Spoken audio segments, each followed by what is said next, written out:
I'm Julie Zenner along with Dennis Anderson, and here's what's coming up on Almanac North. Child abuse cases are on the rise in St. Louis County, and this week the county board voted to increase the number of child protection social workers. The Minnesota Department of Transportation will work with the region's manufacturers to improve the efficiency of the state's highway system. And we'll have the week's business headlines, along with a news file story from 25 years ago. It's all coming your way next on Almanac North.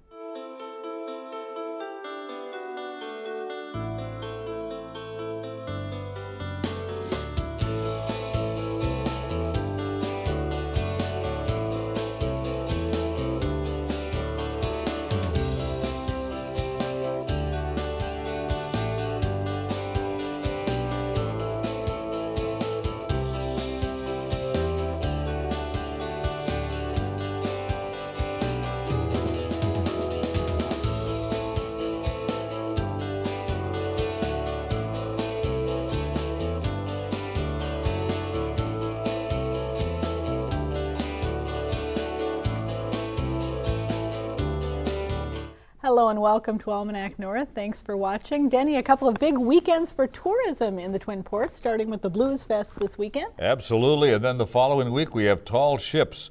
Well, there's a lot to go on yet this summer in the city. Lots going on, busy times, and we're busy tonight, so let's get to our certainly are. first All right, thank you very much, Julie, and welcome everyone. Well, the St. Louis County Board took action this week to shore up staffing levels in the county's Child Protection Division. Now, of particular concern is the rising number of child protection cases county workers are handling.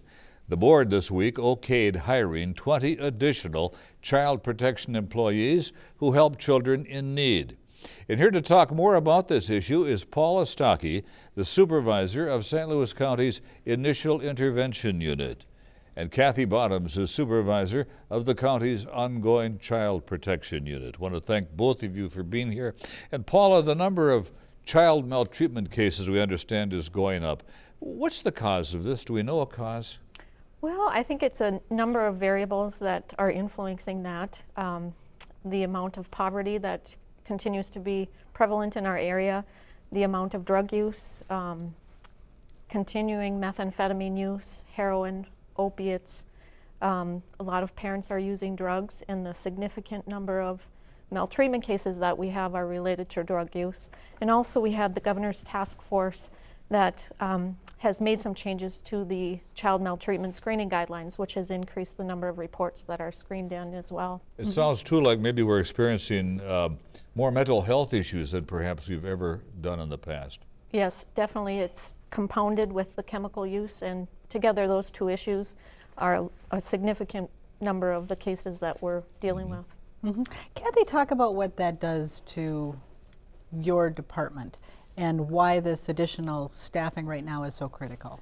Well, in 2014, from 14 to 15, our ongoing cases increased by 50% in the north. That I can only speak for that right now because I have those numbers. But now this year, we're already at more than that amount. In August, we're higher than we were in August of 15 for new cases, and that doesn't mean the old cases go away.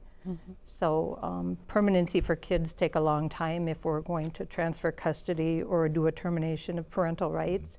So all those things compounded, and unmandated or mandated services that are unfunded have increased the work of the ongoing social workers. Kathy, do you think more children are at risk, or is there better reporting, or is there a combination maybe? I think there's more kids at risk, and I think there's maybe better reporting too, but you end up with that kind of the reporting part of it. So Paula, who reports child abuse cases? The reports come in from a variety of mandated reporters, including educators, law enforcement, human service professionals, healthcare professionals, a number of different helping fields, as well as neighborhood family members, all sorts of different places. Walk us through the process a little bit. And you work in the initial intervention. What happens when those calls come in?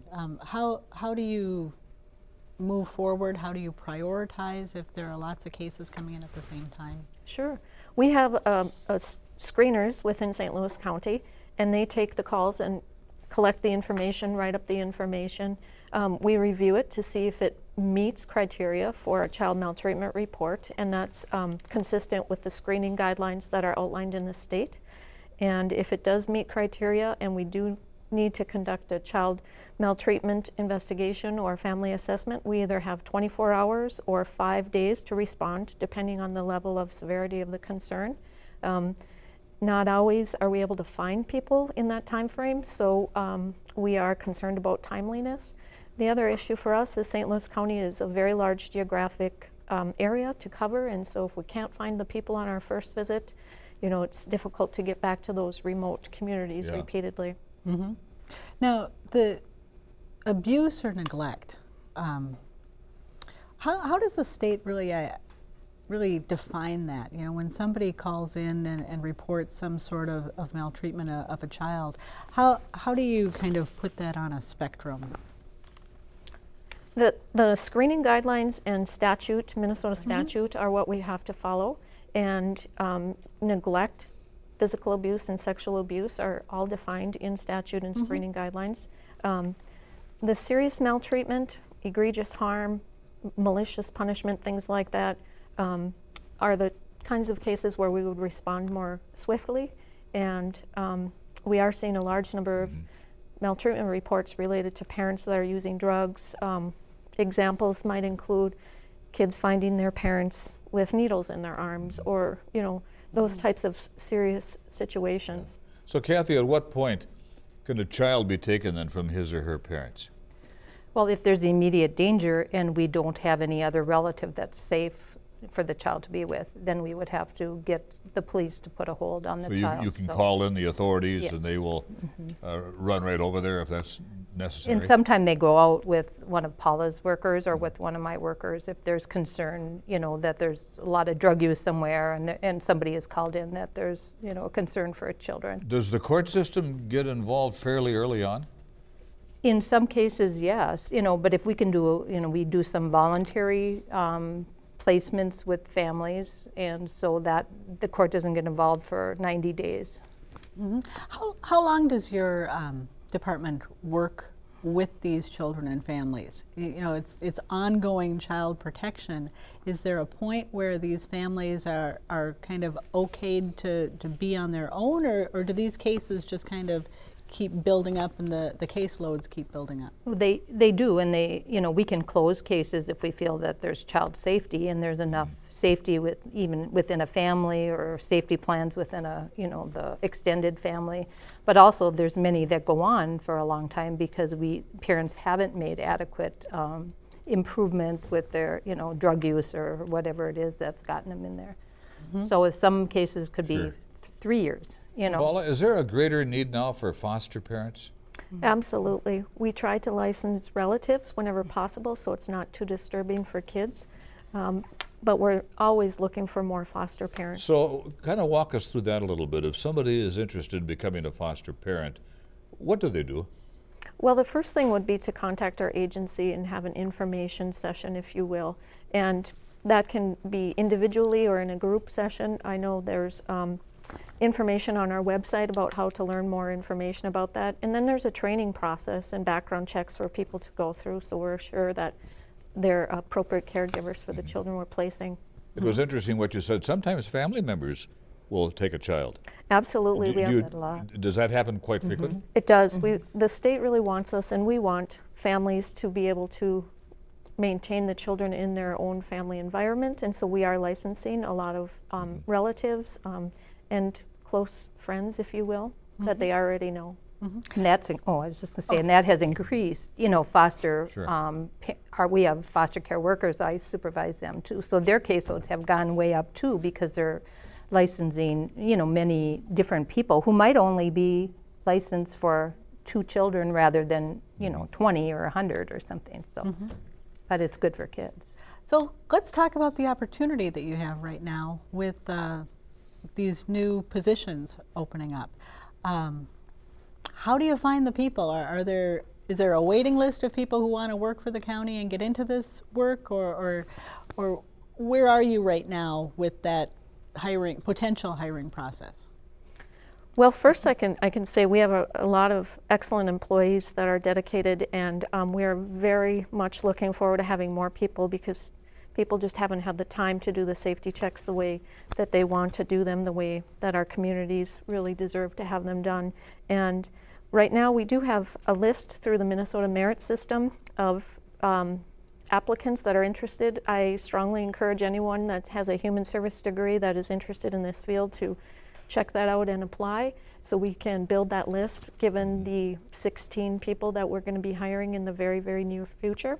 It is an issue throughout the state, so we're hopefully collaborating with other communities about ways to get the word out and recruit people into the field, if you will. So go ahead. Are you actively trying to recruit a lot of diverse people who might be able to deal with some of the racial and cultural issues that come up with families in our region as the demographics change? I think we have. You know, I don't know how successful we've been at it, but yes, I think we have done that, you know. So there's training for new employees. I'm wondering, is there also training for stressed families? Or well, we have, you know, like we have an intensive family-based program right within the county, which is parenting component and trying to teach, you know, families to do things a little different if they got in trouble for, you know, for physical abuse, say. You know, they're trying to teach them different methods. So, you know, we have that within our own county. I imagine that there's some excitement within the department at the opportunity to add some new bodies, because I suspect that this is really exhaustive work for people. It is. It's a very difficult position, and a lot of people with good hearts are trying to do good things. But emotionally, it can be a difficult thing to hear about child abuse and neglect on a regular basis. And so we're hoping to have appropriate caseload sizes to help offset some of that stress. So I know workers and supervisors are very much looking forward to it, and I think it'll be a great thing for our communities. Is it a field that sees a lot of turnover just because of that kind of emotional stress and burnout that goes with it? It is, yeah. I think we have had, and even more so in the last few years, I believe because of our high caseloads. You know, I don't think we see people like me that's been here for 25 years and did child protection the whole time. You know, I don't know that that's going to happen anymore. I think people sometimes really want to do the job, but it's become so difficult. You say high caseloads, Kathy. Are there hundreds of caseloads? There could be hundreds of people on your caseload. You know, you could have probably up to 40 kids on your caseload and 25 or 30 adults that you have to kind of manage. Sure. So the caseload, they're busy. You know, and there's lots of things to do. You know, I mean, there's not just, you just don't go see them and, you know, say hi. You're trying to coordinate services for them and make sure the kids are safe where they're at, and if they're visiting their parents or visiting their relatives, or, you know, so there's lots of little things that you have to do, write a court report and let the court know how they're going, you know, if we want them to go home or if we think they should stay longer, you know, we have to let the court know that. Well, Paula? I was just going to give you one more opportunity to tell folks where to apply for those jobs. I think going to the internet and looking up Minnesota Merit System and checking out the social worker. Also, I'm sure it'll be on the St. Louis County website in the very near future. All right. Paula and Kathy, this has been a wonderful discussion. Hope the folks learned a lot. Thank you. Thank you. Thank you.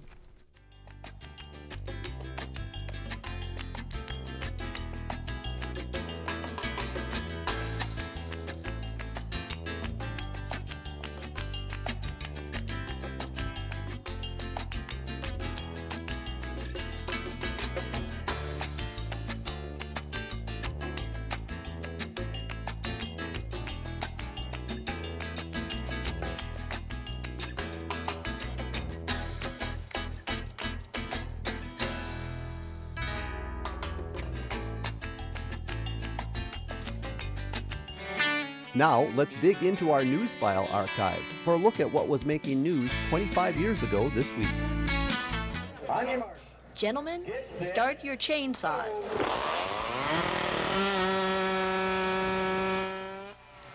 Lumberjack Days is built on old-fashioned American nostalgia. 19th century loggers started the town of Hayward, but these days it's tourism and not timber which supports this community. So it makes sense that lumberjacks would change with the times. These modern loggers are more concerned with racing the clock than clearing the forests, but competitors here today believe old-time lumberjacks would have been fascinated by these contests. They'd have been impressed by how fast these guys could go through a piece of wood. But we've got equipment like they never saw, you know, M-tooth saws, and these racing axes. Organizers call this the Olympics of the Forest, and it's true these events attract men and women from as far away as New Zealand. I'm just amazed at the training that's required to do some of this stuff. These guys and women are in great shape. There's no sign that tourists are slacking off either, and it's their interest in these events that will keep the logs rolling for years to come. In Hayward, Lisa Blagan, KDLH News.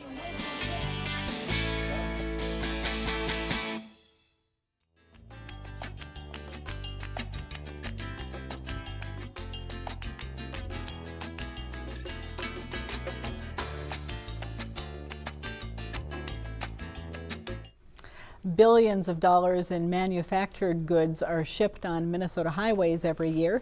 Speedy and efficient delivery of these products can add dollars to a company's bottom line and improve the state's economy for all of us. The Minnesota Department of Transportation has initiated a new project to work closely with companies to help commerce flow smoothly on the state's highways.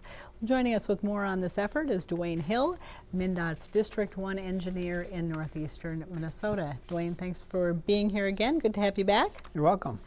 Yeah, so has MNDOT made a concerted effort in the past to really reach out to businesses and engage them in transportation planning?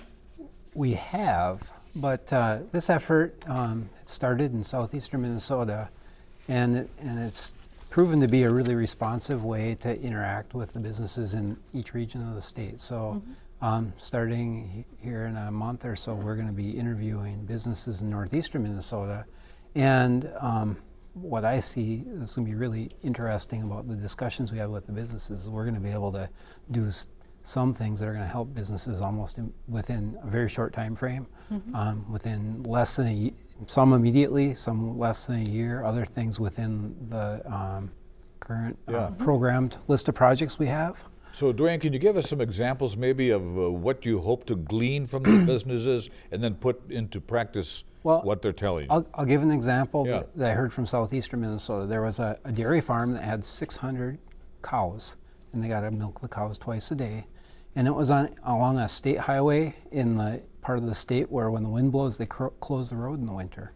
And the dairy farm had to basically destroy the milk because it's perishable. I mean, the cows are not going to wait because the road's closed. Right. So they had to get the milk truck in. They couldn't store the milk. So one of the things they did was even when the road was closed, they would make arrangements for the milk truck to follow the plow to the farm, which is something that we certainly could do. I mean, things like that are really responsive and helpful for a business, and part of the job that we do anyway. It's just a little bit of coordination. Some businesses advocate to haul heavier loads. Wouldn't that put more stress on highways? It does, but we permit heavier loads. So it's not, so if they're loads that are indivisible, so they're large objects that can't be cut into pieces, we allow that. Also, the paper manufacturer in Grand Rapids, Blandon, has a heavy load corridor where they're allowed to haul a little bit heavier loads on Highway 2. So they're permitted on an individual basis, not a blanket permit for everybody. Not a blanket permit for everyone, that's correct. Are there specific types of businesses that you're really hoping to reach, or niche industries that you want to make sure that are heard in this process? Well, in northern Minnesota, we've done kind of a market sector analysis. And in northern Minnesota, I mean, the big ones are mining and the industries that support mining, timber producers and paper products. And in our area, tourism is also one of the bigger market sectors. And tourism hasn't been reached very well by this study in other parts of the state, but we're going to make a little bit different effort here to try to reach out to some, especially some of the businesses that have more employees and have a larger impact, and try to reach those businesses in all the different areas of northeastern Minnesota. So Whenever you question businesses, Do you get a good response? Pretty good cross-section? Well, so our hope is, we have a list right now that's a little bit over 200 businesses, and our hope is to do 50 to 75 interviews. So we're going to invite all these businesses to sit down and interview with our team, and we'll go to their place of business, and hopefully 50 to 75 will say, yeah, sure, come and sit down with us. They have concerns. Yeah. Are there any real unique transportation issues because we're a port community that you expect to kind of ferret out in this? Or that you know about already? Yeah, there's one we know about already, obviously. The one unique issue that we've learned about and we're trying to highlight is the need to haul heavy objects out of the Clear Public Terminal at the Port Authority. And one thing that I can we've gleaned is there's about 4,000 of those loads that leave the port every year, and they can't use the interstate system right adjacent to the Port Authority. They can't use the ramps at Garfield Avenue because they're permit load restricted, and they also can't go through the interchange at I-35 and 535. We have a picture here of the can of worms. That's been problematic. It has.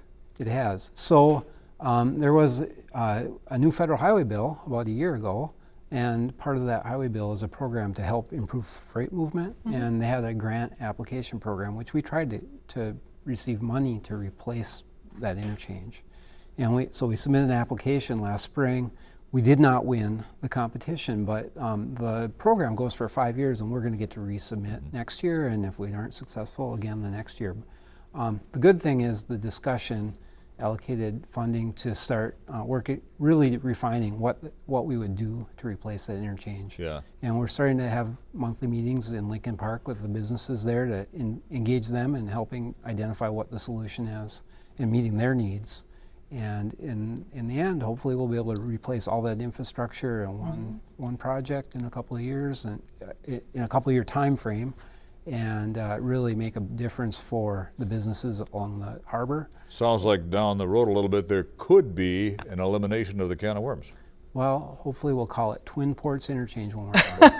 I was going to ask, because name. everyone locally calls it the can of worms, and I think looking at that graphic you can get a little bit of an indication of what's going on there, but at MnDOT you try to keep it a little more formal? Well, we use that terminology, but when we're done, we don't want to have it, we don't want anyone to call it that anymore. Now, a couple of weeks ago, the U.S. Transportation Secretary, Anthony Fox, was in town. He was. What was the goal in having him here, and what do you think he learned? I think the goal was to make him aware of all of the transportation issues in northeastern Minnesota. So they discussed a variety of topics, from airports to passenger rail, freight rail, port needs, highway needs. And I think it was just to make him aware of our region of the country, and it might help next time we submit a grant application for anything in this part of the state. A couple of things I see happening. I see more passing lanes on some highways. Do you think in the future we'll see more passing lanes developed? Well, in our plans, we're discussing adding passing lanes from Cook to International Falls along Highway 53. So that's kind of the next one that we're targeting in our region. So that section of 2-lane road probably doesn't have the traffic to really merit a 4-lane road, but I think passing lanes would help, especially during the peak seasons when there's a lot of tourist traffic. And center line and edge line rumble strips have been added to some highways. They have. Good, bad? They're noisy. They're a safety improvement. We had some kind of pushback when we started to implement center line rumble strips, because when people pass, they have to hit them in order to pass on the 2-lane roads. And as a result of that pushback, we filled some in along the North Shore. But we also worked really hard with some researchers to implement it and research how we could install a rumble strip that didn't make noise externally, so it didn't upset the adjacent landowners and didn't kind of mess up the environment. We don't have a lot of time left, but I'd like to just circle back to this new business initiative. You said you had a list of 200 or so businesses that you want to communicate with. How will they be reached out to? And if somebody is not on the list but feels like they really want to give their input, what's the best thing to do? Well, the best thing would be to contact me or our public affairs coordinator, Beth Petrowski, at MNDOT in Duluth. And we will be reaching out to those businesses through letters initially, and then following up probably with phone calls if we don't get good response with letters. But our goal is, we expect we'll get 50 to 75 responses just from the letters. And then we'll be able to schedule interviews and go meet with them in their place of business. All right. Well, Duane, it was really nice to have you on, not talking about road construction. Yeah. So Thank you, Duane. thanks You're so much. welcome. Bye-bye.